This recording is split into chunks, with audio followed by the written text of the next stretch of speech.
کسی کو اپنا بنانا ہو تو اس کے ساتھ میٹھا بن کے بول، اس کو پہلا لفظ یہ کو تو ہے ہی غلط تو تمہارے قریب ہے۔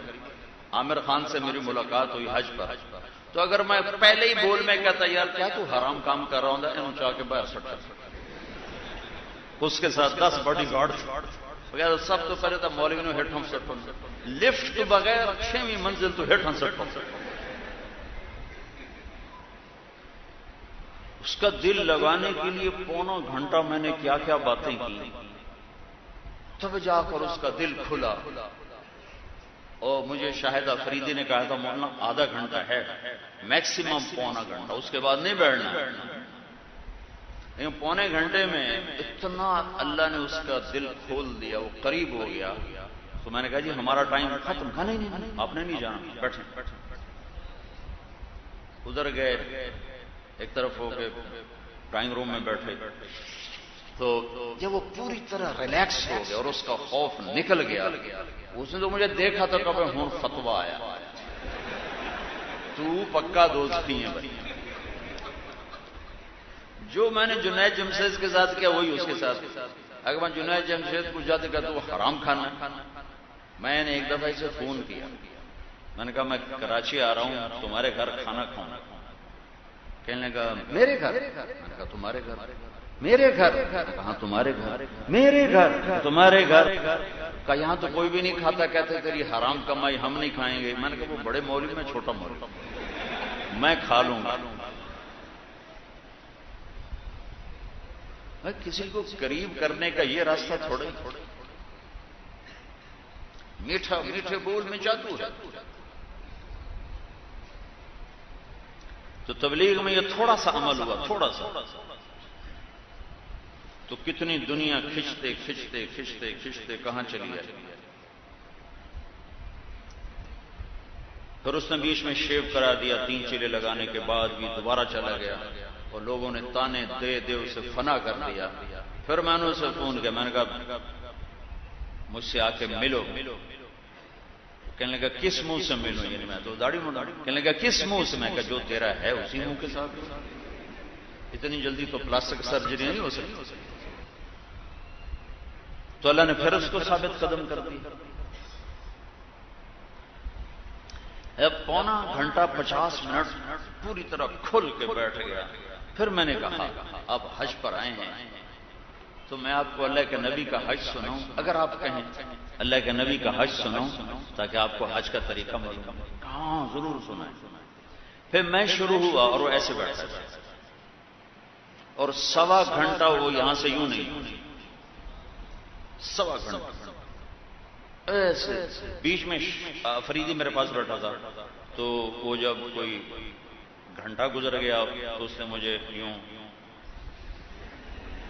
جب کوئی خطیب لمبا ہو جاتا پیچھے ایک بیٹھا ہوتا ہے نیچے، وہ اس کا ایسے پیر دباتا ہے، جی تھوڑے 10 منٹ پورے ہو گئے، تھوڑے 15 منٹ پورے ہو گئے۔ تو اس نے مجھے یوں دبایا، میں نے کہا عامر بھائی چلے جائیں، اجازت؟ نہیں اب نہیں جانا۔ پھر کوئی 20-25 منٹ گزرے، پھر میرا، تو میں کہا عامر بھائی اگر آپ بور ہو رہے تو ہم چلے جائیں، مجھے بہت مزہ آ رہا ہے آپ کی بات، آپ نے نہیں جانا، بیٹھے رہے۔ پھر وہ شاہد بھی چپ ہو گیا۔ 2 گھنٹے ملاقات اور 1.25 گھنٹہ میں بولتا رہا ایسے بیٹھتے بیٹھتے۔ بیچ میں کچھ لوگ ملنے آئے تو اس کے چہرے پہ ناگواری آ گئی کہ یہ آئے کیا، لیکن ان سے مل کر پھر آ کے بیٹھ گیا۔ راستہ بناؤ گے تو سفر کرو گے، کسی کے دل کے اندر جانے کے لیے راستہ بنانا پڑتا ہے، یہ سیکھنا پڑتا ہے۔ یہ تبلیغ میں سیکھا جا رہا ہے، پڑھنے سے نہیں آتا، نہ پڑھانے سے آتا۔ میں پڑھاتا بھی ہوں، پڑھا بھی، تبلیغ کی وجہ سے پڑھانا نہیں چھوڑا، پڑھانے کی وجہ سے تبلیغ نہیں چھوڑی۔ دل لینا، وَقُلْ لَهُمْ فِي أَنفُسِهِمْ قَوْلًا بَلِيغًا، اے میرے حبیب ایسی بات کر جو ان کے دلوں کے اندر اتر جائے۔ 2 گھنٹے گزر گئے، اس نے اپنا ٹیلی فون نمبر دیا۔ حج کے بعد پھر میں نے فون کیا کہ ایک ملاقات اور ہو جائے، کہا ضرور ہو جائے۔ اگلے دن اس کا فون آ گیا کہ میری ماں نے کہا ہے میں نے مدینے جانا ہے تو میں مدینے چلا گیا. میں مدینے حج سے پہلے ہو کے آ گیا تھا. میں نے کہا میں آ جاتا ہوں، ٹائم دو مجھے. انہوں نے کہا 4 سے 6 عصر کی نماز کے فوراً بعد سے لے کر مغرب کی نماز. 4 بجے ہم نیچے پہنچے، 4:15 ملاقات ہوئی. 4:15 سے 10:30 6.25 گھنٹے وہ آدمی ہلا نہیں. تو اتنی دیر میں تبلیغ کرتا رہا. وہ کچھ اس کی سنی، کچھ اپنی سنائی، اس کو ہنسایا، کچھ خود ہنسے، بیچ بیچ میں اپنا بھی ڈوز ڈالتے رہے. جس کو حکمت کہتے ہیں یہ کتابوں سے نہیں ملتی، چونکہ یہ کوئی ایسی لکھی پڑی چیز ہے یہ حکمت ہے اور یہ پڑھ لو. ایسے نہیں، یہ لوگوں کے پیچھے دھکے کھانے سے نصیب ہے. ہمارے استاد صاحب فرمایا کرتے تھے جو جتنا دین سے دور ہے اتنا زیادہ اس سے پیار کرو. اب ہم نے تو اپنے مدرسے میں یہ سبق سیکھا ہے، لہذا ہم تو ناچنے والوں کو بھی جا کر منتیں کرنے لگ جاتے ہیں. 6.25 گھنٹے کی ملاقات. تو اس نے مجھے فون کیا جب میں مکے پہنچا. مولانا میں نے گھر فون کیا تو میری بیوی نے، وہ بیوی ہندو ہے اس کی، کہنے کہ آپ کہاں تھے اتنی دیر؟ فون نہیں کیا. کہ میں کمرے میں تھا. تو فون کیوں نہیں کیا؟ کہ کچھ لوگ آئے تھے ان کے ساتھ ایسا بیٹھا کہ یاد ہی نہیں رہا. وہ کیسے جادوگر تھے کہ تمہیں بیوی بچے بھلا دیے؟ کہ میں آ کے بتاؤں گا. ہم نے کیا جادو کیا؟ ایک مسلمان ہے اس کو عزت دی، وہ نافرمان ہے اس کا معاملہ اللہ کے ساتھ ہے، میرے ساتھ ہے. میں تو اس لیے میں محنت کر رہا ہوں، خوشامد کر رہا ہوں کہ اللہ کرے یہ اس سے نکل آئے.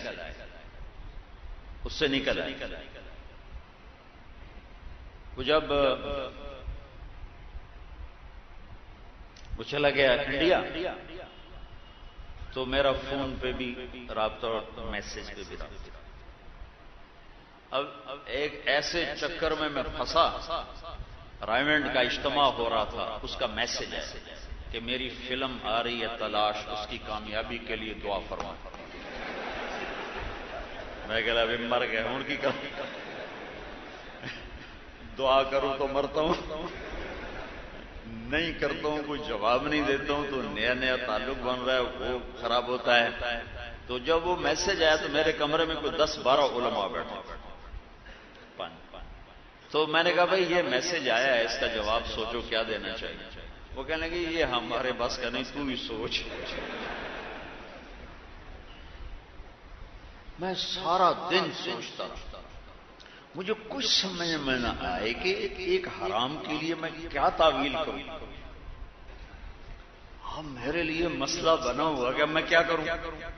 حرام کو حلال تو کر نہیں سکتا، دعا کیسے کروں؟ دعا بھی نہیں کر سکتا، اور اس کو جواب بھی ضرور دینا ہے. اگلے دن پورے 24 گھنٹے گزر گئے. صبح 10 بجے کی بات، اگلے دن 10 بج گئے، پھر ظہر، پھر عصر. میں عصر کی نماز کا وضو کر رہا تھا تو اللہ تعالیٰ نے ایک مضمون میرے دماغ میں تھا. جو 2 نشستوں میں اس کے پاس بیٹھا، وہ بہت نفیس انسان، اس کو دین کا پتہ نہیں، اگر اسے کوئی بتانے والا ہو تو بہت اعلیٰ درجے کا مسلمان. بعض ہیروں پہ راکھ آ جاتی ہے، مٹی آ جاتی ہے، گرد و غبار آ جاتی ہے. تو میں نے اسے میسج دیا کہ عامر بھائی، جو لوگ تخلیقی ذہن رکھتے ہیں یہ دنیا میں بہت تھوڑے. تخلیقی ذہن کوئی چیز بنانے والے بہت تھوڑے، پیچھے چلنے والا سارا جہان، لیکن تخلیقی ذہن یہ اللہ کی عطا اور بہت بڑا گفٹ ہے. اللہ تعالیٰ کسی کو دیتا. آپ کے ساتھ 2 مجلس میں نے یہ دیکھا کہ اللہ نے آپ کو یہ بہت اعلیٰ ذہن دیا ہے، آپ بہت بڑے تخلیق کار ہیں، کلاکار ہیں. تو جو لوگ تخلیقی ذہن رکھتے ہیں وہ کامیابی ناکامی سے نہیں ڈرتے، اپنے کام سے کام رکھتے ہیں. دعا کو طارق جمیل. کچھ 5 منٹ کے بعد اس کا میسج آیا کہ آپ نے ٹھیک لکھا ہے، بس آپ میرے لیے دعا کرو۔ جان بھی بچ گئی، غلطی سے بھی بچے، اس کا دل بھی رکھ لیا۔ پھر کوئی مہینے بعد میرا سفر تھا اس طرف نیوزی لینڈ اور فیجی کا، راستے میں ہانگ کانگ آتے جاتے اسٹاپ تھا۔ ہانگ کانگ سے میں نے اسے فون ملا، میسج دیا کہ میں آپ کو فون کر سکتا ہوں، تو میسج کے بجائے اس کا فون آ گیا، کہا کہ میں اس وقت دلی میں ہوں اور ایک میٹنگ میں ہوں اور میں بات کر رہا تھا، تو میری نظر پڑی آپ کے میسج پر، تو میں میٹنگ چھوڑ کے باہر آ گیا ہوں اور اب آپ سے بات کر کے دوبارہ جاؤں گا۔ اور پھر کہنے آپ کی دعا سے میری فلم کامیاب ہو۔ میں کہا یا اللہ میں کوئی نہیں کی تھی دعا، تو سن، میں کوئی نہیں کی تھی۔ میں کہا آپ کی دعا سے میری فلم کامیاب ہو۔ برے کو برا کہنا، غلط کو غلط کہنا یہ کمال نہیں ہے۔ غلط کو سینے سے لگا، برے کو سینے سے لگا، اس کو برائی سے نکالا، اس کو گندگی سے ہٹانا مقصود ہے، اس کو گندا کرنا مقصود نہیں ہے، اس کو غلطی سے ہٹانا مقصود ہے، اس کی توہین مقصود نہیں ہے۔